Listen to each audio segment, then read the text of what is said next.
반갑습니다. 주식대가 셜록입니다. 시장 이야기를 먼저 진행하면서 시작을 해보도록 하겠습니다.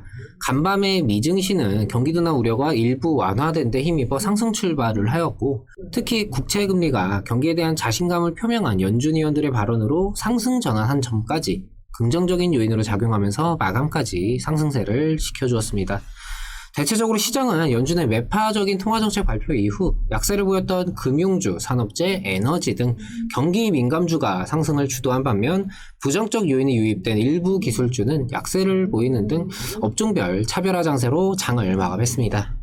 이전부터 반복적으로 말씀드렸듯이 시장에 대한 여러 우려감은 이미 선반영조로 깔려있던 상황이었기 때문에 특정 이벤트로 인해 변동이 나올 경우 하방으로는 경직성이 발휘될 수 있고 상방으로는 우려감 희석으로 인해 더욱 치고 갈 수 있는 상황입니다. 기준선보다 긍정적으로 봐도 괜찮다라고 볼 수는 있겠지만 막연한 상승세가 이어진다라기보다는 여전히 그날그날의 변동에 초점을 두고 국내 증시에 어떻게 적용이 되는지를 보면서 대응할 필요가 있겠습니다. 우리 증시는 장 초반 미증시의 상승에 힘입어 상승 출발을 보였으나 마찬가지로 변동 자체가 제한된 흐름을 보이면서 변동성이 큰 코스닥을 중심으로 상승폭을 반납하는 흐름을 보여줬습니다. 어제의 흐름에 딱 반대되는 흐름이 나타나고 있는 모습이고, 이러한 단발적인 변동 장세는 이전부터 지속이 되고 있는 만큼 당장 시장에 의미를 크게 부여할 필요는 없을 것 같습니다. 오늘 이 시간에는 어제에 이어서 시젠에 대해 말씀드리는 시간 가져보도록 하겠습니다. 영상 시청에 앞서서 구독과 좋아요 한 번씩 부탁드립니다.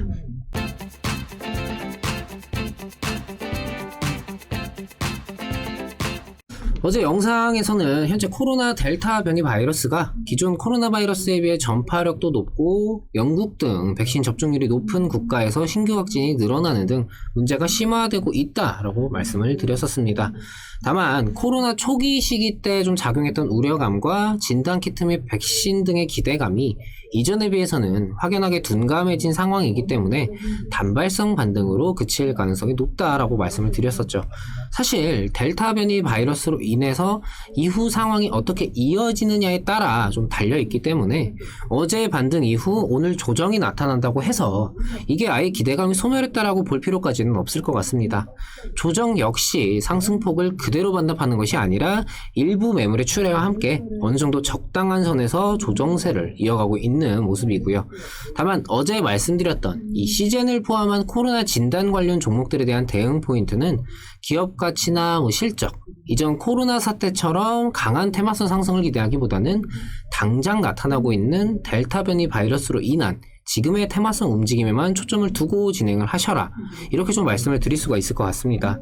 이 델타 변이 바이러스 문제가 대두되면서 나타났던 우려감 중 하나는 전파력이 높다라는 것도 있지만 이 델타 변이 바이러스에 기존 백신이 효과가 없을 수도 있다라는 것이 사실 가장 큰 우려감이었는데요.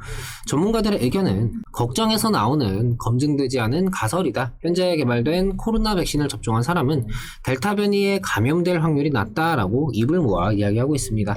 현재 델타 변이에 의한 확진자가 급증하고 있는 영국의 경우 백신을 접종하지 않은 사람들을 중심으로 확산세가 나타나고 있습니다.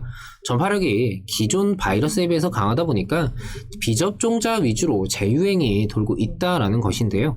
물론 바이러스가 변이한 것이기 때문에 기존 코로나 바이러스 백신이 만들어내는 항체가 비교적 효과가 떨어질 수는 있겠지만 완전히 증명된 상황은 아니라는 겁니다. 영국 공중보건국은 화이자와 아스트라제네카 백신을 2차까지 모두 접종할 경우 델타 변이 예방 효과가 각각 88%와 60%고 감염이 되더라도 중증으로 가지 않고 병원에 입원하지 않는 정도는 각각 96%와 92%라고 밝혔습니다. 백신으로 인해 항체를 만들어내는 것이다 보니까 예방률은 좀 다소 떨어지더라도 경미한 정도에서 그치는 확률이 높다라는 것을 보면은 백신의 항체 작용이 완벽하지는 못하더라도 어느 정도 역할은 충분히 할 수 있는 것으로 보여집니다. 다만 변수는 우리나라의 경우 아직 접종률이 집단 면역을 형성할 정도로 높지 않은 상황에서 백신 접종자에 대한 인센티브를 주기 위해 접종자에 한해서 노마스크를 허용하는 방안을 논의하는 등 7월부터 사회적 거리두기 완화를 만약에 진행을 한다면은 델타 변이 바이러스로 인한 코로나 재유행을 불러일으킬 수도 있다라는 점입니다. 당장 우리나라 확진자가 늘어나게 된다면은 코로나 진단 관련 테마 역시 다시금 단발적으로나마 각광을 받을 수 있겠지만 지금 시점에서 이번 변이 바이러스로 인한 코로나 재유행이 과연 나타날 것인가? 이에 대한 판단은 섣불리 내릴 필요는 없다는 생각입니다.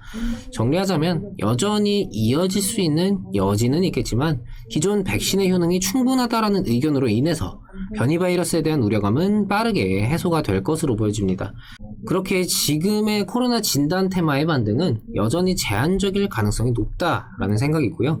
만약 이후에 국내 확진자가 급증한다던가 하는 식으로 기대감이 연결되지 않는다면은 충분히 다시금 하락세로 이어질 수도 있겠다라는 생각입니다.